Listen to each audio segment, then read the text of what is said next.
Botad marketing yard શરૂ થયા બાદ ખેડૂતો પોતાની જણસી લઈને બોટાદ માર્કેટિંગ યાર્ડ ખાતે આવી રહ્યા છે।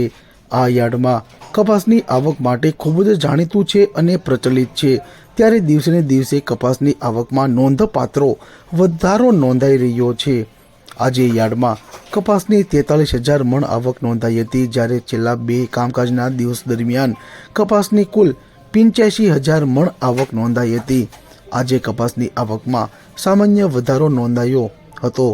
ખેડૂતોને કપાસનો પ્રતિમણ દીઠ ભાવ સૌથી નીચો 1,250 તેમજ પ્રતિમણ દીઠ સૌથી ઊંચો ભાવ 1,477 રૂપિયા સુધીનો ભાવ મળ્યો હતો। યાર્ડમાં મગફળીની રેકોર્ડ બ્રેક આવક રહી છે। આજે યાર્ડમાં 1,220 મણ આવક નોંધાઈ હતી, જેનો ખેડૂતોને 875 થી લઈ 1,140 રૂપિયા સુધીનો ભાવ મળ્યો હતો। આજે મગફળીની આવક તેમજ ભાવમાં તેજી યથાવત રહી હતી। બોટાદ માર્કેટિંગ યાર્ડમાં અડદની હરાજી કરવામાં આવી હતી, જેના ભાવ 1,990 થી લઈ 1,630 રૂપિયા ભાવ રહ્યો હતો। અડદના ભાવમાં 300 જેટલો વધારો નોંધાયો હતો। બોટાદ માર્કેટિંગ યાર્ડમાં ઘઉંની હરાજી કરવામાં આવી હતી। ઘઉંનો ભાવ પ્રતિમણ દીઠ સૌથી નીચો 560 થી લઈ સૌથી ઊંચો ભાવ 670 રૂપિયા સુધી બોલાયો હતો। માર્કેટિંગ યાર્ડમાં 165 ક્વિન્ટલ ઘઉંની આવક થઈ હતી। બોટાદ યાર્ડમાં સફેદ તલ અને કાળા તલની હરાજી કરવામાં આવી હતી।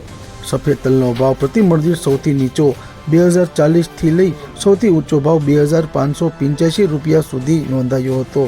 સફેદ તલના ભાવમાં 185નો સામાન્ય વધારો નોંધાયો હતો।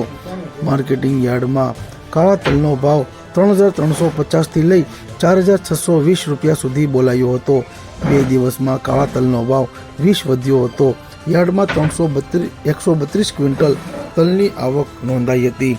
માર્કેટિંગ યાર્ડમાં જીરુની હરાજી કરવામાં આવી હતી। જીરુની કુલ 202 ક્વિન્ટલ આવક નોંધાઈ હતી, જેનો ભાવ પ્રતિમણ દીઠ સૌથી નીચો 3,925 થી લઈ સૌથી ઊંચો ભાવ 4,535 રૂપિયા નોંધાયો હતો।